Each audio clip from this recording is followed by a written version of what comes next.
In this lecture, we will discuss third equation of motion. We have seen first equation of motion, v is equal to u plus at, and second, s is equal to ut plus half at square, where v is final velocity of body, u is initial velocity of body, a is uniform acceleration of body, and t is time taken by that body. Here s is distance covered by body or displacement of body, u initial velocity of body, t time taken by body, and a is uniform acceleration of body. Now in this lecture we will discuss third equation. And third equation of motion is v square is equal to u square plus 2as, where and keep in mind, while using this equation of motion, acceleration of body should be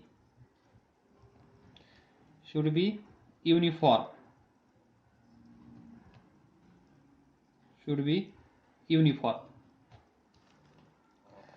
Now see, this is the third equation of motion. Third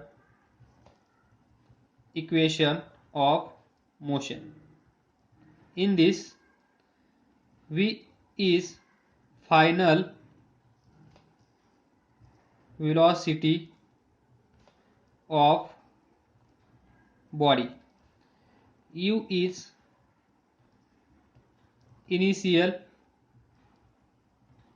velocity of body, a is uniform acceleration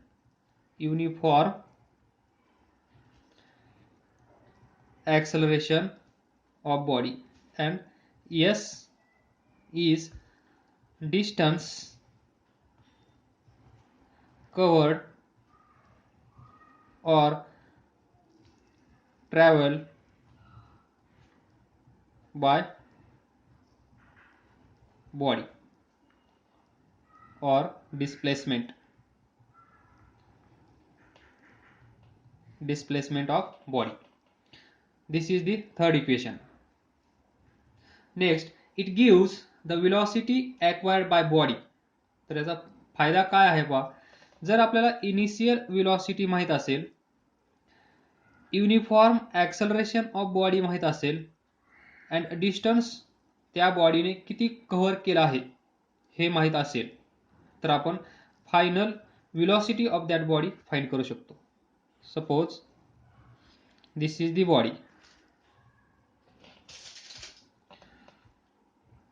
initial velocity u, uniform acceleration a, त्यानंतर ती body इथे असेल, त्यावेळेस या बॉडीचा काहीतरी speed असेल, त्याला आपण म्हणतो ही इनिशियल सिच्युएशन असेल, ही फायनल सिच्युएशन असेल, तर इथे काय असेल, फायनल वेलोसिटी v.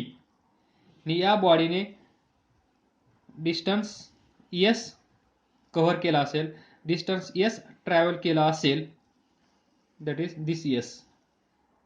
तर या बॉडीचा फायनल स्पीड म्हणजे फायनल वेलोसिटी किती आहे हे आपण फाइंड करू शकतो by using this equation, even though we don't know the time taken by this body. जरी आपल्याला या बॉडीने इथे येण्यासाठी किती टाइम घेतला आहे, किती वेळ लागला आहे, हे जरी आपल्याला माहित नसेल, तरी पण आपण final speed, final velocity of that body calculate करू शकतो. पण इथे पहा, इथे पण या इक्वेशनचा वापर करून पण आपण final velocity of that body calculate करू शकतो, जर आपल्याला इनिशियल वेलोसिटी माहित असेल, युनिफॉर्म ॲक्सलरेशन माहीत असेल आणि टाईम किती लागला हे माहीत असेल तर. पण this equation does not depend upon time. फक्त डिस्टन्स माहीत असणं गरजेचं आहे. युनिफॉर्म ॲक्सलरेशन किती आहे त्या बॉडीचं हे माहीत असणं आवश्यक आहे आणि त्याची इनिशियल व्हेलॉसिटी माहीत असणं गरजेचं आहे. त्यावरून आपण त्या बॉडीचा फायनल स्पीड म्हणजेच फायनल व्हेलॉसिटी आपण कॅल्क्युलेट करू शकतो. That is it gives the velocity of body in traveling distance s. Now third, we will discuss or we will derive derivation, how it comes.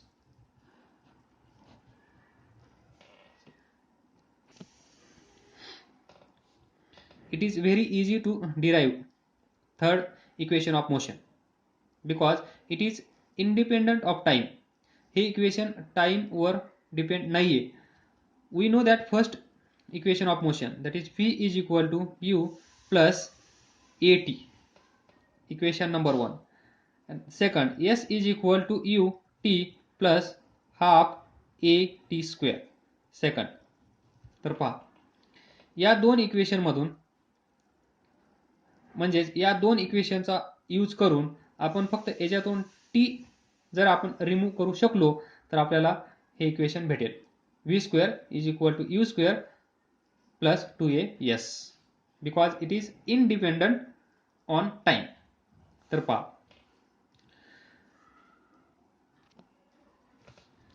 from this equation find time t is equal to v minus u divided by a. u इकडे जाईल, minus होईल, हा a इकडे जाऊन परत त्या दोघांचं subtraction जे असेल त्याला डिवाइड करेल. That is t is equal to v minus u upon a. Put this here, then we get, put this in this equation, so we get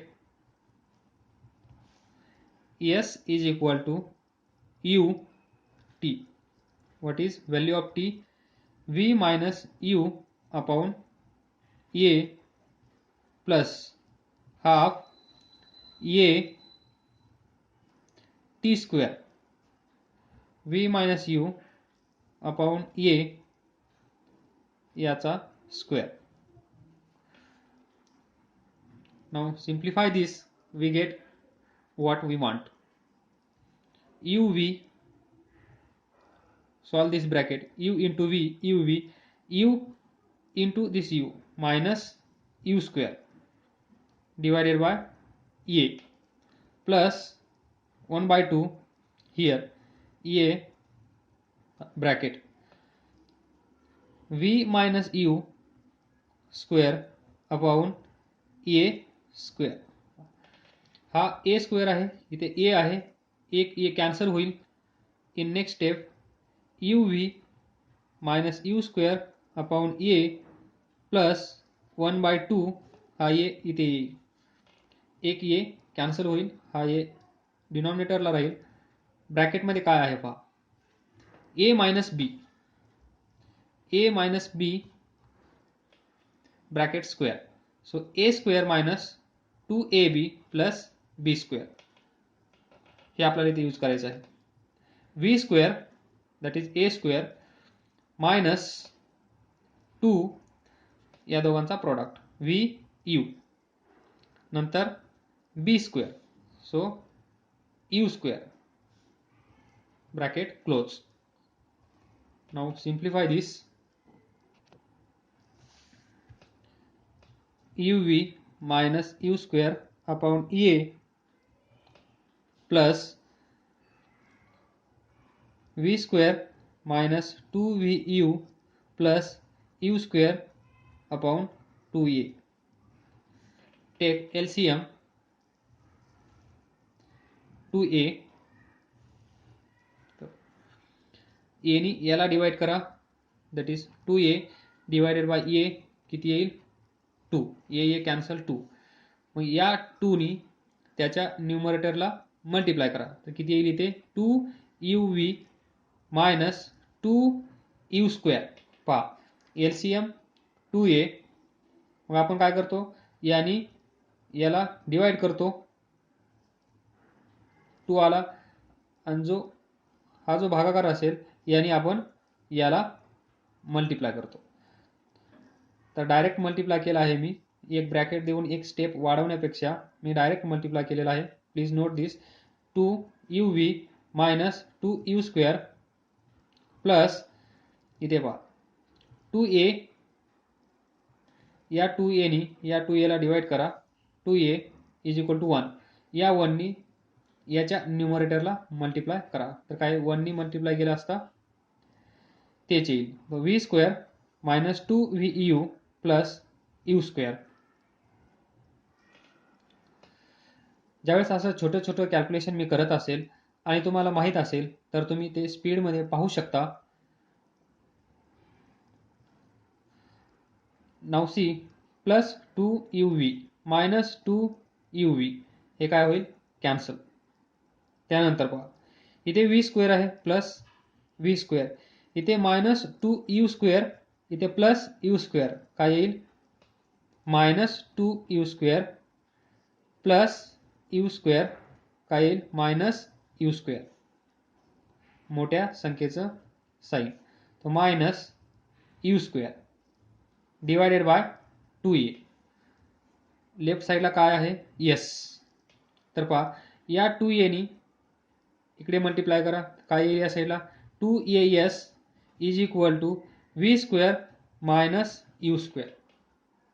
तर पहा हा u स्क्वेअर इकडे घेऊन या, तर आपल्याला भेटेल v square is equal to u square plus 2as, and this is required third equation of motion, where v is final velocity, u is initial velocity, and s is